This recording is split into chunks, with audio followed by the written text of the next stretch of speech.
సమగ్ర సర్వే కోసం నిర్దేశించిన లక్ష్య కార్యక్రమాన్ని దేశ ప్రధాని మోడీ ఆన్లైన్ ద్వారా ప్రారంభించారు. ఏపీ నుంచి 10 నగరాలను ఎంపిక చేయగా జాబితాలో నెల్లూరు నగరానికి సైతం చోటు దక్కింది. ఇక దేశంలోని మహానగరాలలో ఇప్పటికే పలుచోట్ల ప్రకృతి విపత్తులు, భూ వివాదాలు, అక్రమ రిజిస్ట్రేషన్ల లాంటి వాటికి చెక్ పెట్టేందుకు కేంద్ర ప్రభుత్వం ఈ కార్యక్రమాన్ని ప్రారంభించిందని అంటున్న Nellore urban development authority chairman Kotamreddy Srinivasulu రెడ్డితో మా ప్రతినిధి నర్సింహులు ఫేస్ టు ఫేస్.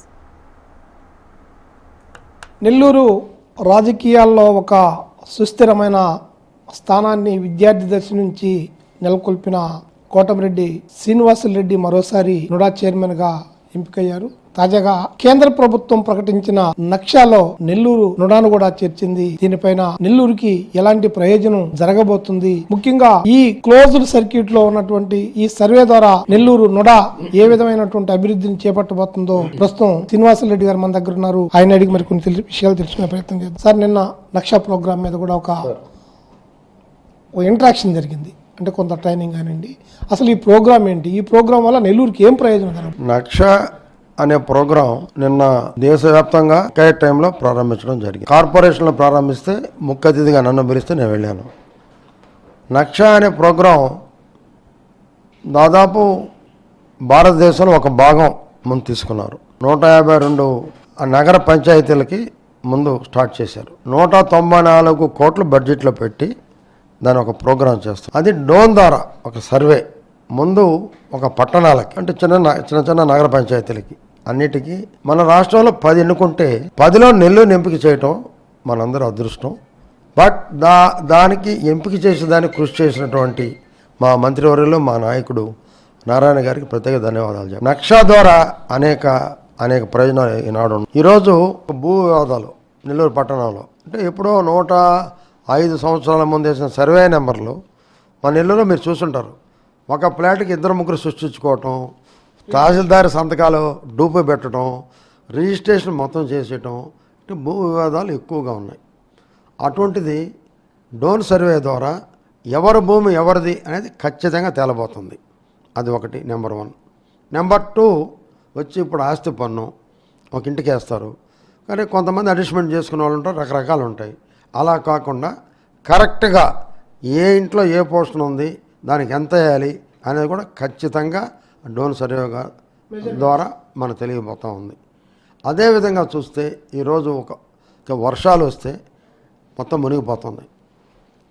అట్లా కాకుండా ఏ కాలం ఎక్కడ పూడిపోయింది, ఎక్కడ వస్తే వర్షపు నీరు బయటకు వెళ్ళాలి అనేది కూడా ఈ డ్రోన్ సర్వే ద్వారా కూడా ఎంతో ప్రయోజనం ఉంది. అదే రకంగా రియల్ ఎస్టేట్ వాళ్ళు ఎవరైనా ప్రభుత్వ భూమిని ఆక్రమించుకున్నారా, ఎంత ఆక్రమించుకుంటే ఎక్కడ అనేది, బట్ ఇంకా ప్రభుత్వ భూమి ఎక్కడ మిగులుందా, అది కానీ మిగులుంటే అది ఎలా చేయాలి అనేది దాంట్లో క్లియర్గా రాబోతూ ఉంది. అదేవిధంగా చూస్తే ఈనాడు నక్షా ద్వారా ఎన్నో ప్రయోజనాలు ఉన్నాయి. నేను వాళ్ళని అడిగాను, ఇది ఎప్పుడు పూర్తవుద్దండి, 54 వార్డుల ముందంటే 1 మంత్ బిలో పూర్తి చేస్తాం సార్ అన్నారు. కానీ ఇది చాలా మంచి ప్రోగ్రాం. దీనికి మోడీ గారికి ప్రత్యేక ధన్యవాదాలు మేము తెలియజేయాలి.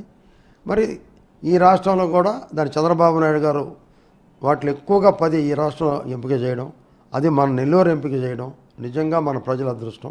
ఎవరైతే ఇబ్బందులు పడుతున్నారో స్థలాల కోసం కానివ్వండి, అదే రకంగా ఇంటి పన్ను, ఆస్తి పన్ను కానివ్వండి, అదే రకంగా కాలువల ఇబ్బందులు కానివ్వండి, గవర్నమెంట్ స్థలాలు అన్యాక్రాంతం అయిపోయినాయి. ఈరోజు గవర్నమెంట్ స్థలాలు ఎన్నో ఉన్నాయి. ఈరోజు నుడా ఆ స్థలాలు కానీ ఉంటే ఆ స్థలాల్లో నుడా అపార్ట్మెంట్లు కట్టవచ్చు.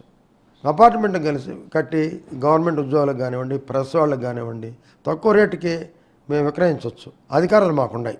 కానీ ఎక్కడ గవర్నమెంట్ స్థలం ఉంటే ఏసై పాగా అని మొత్తం ఆక్రమించిన సందర్భాలు ఉన్నాయి. ఇప్పుడు అవన్నీ బయటపడబోతున్నాయి.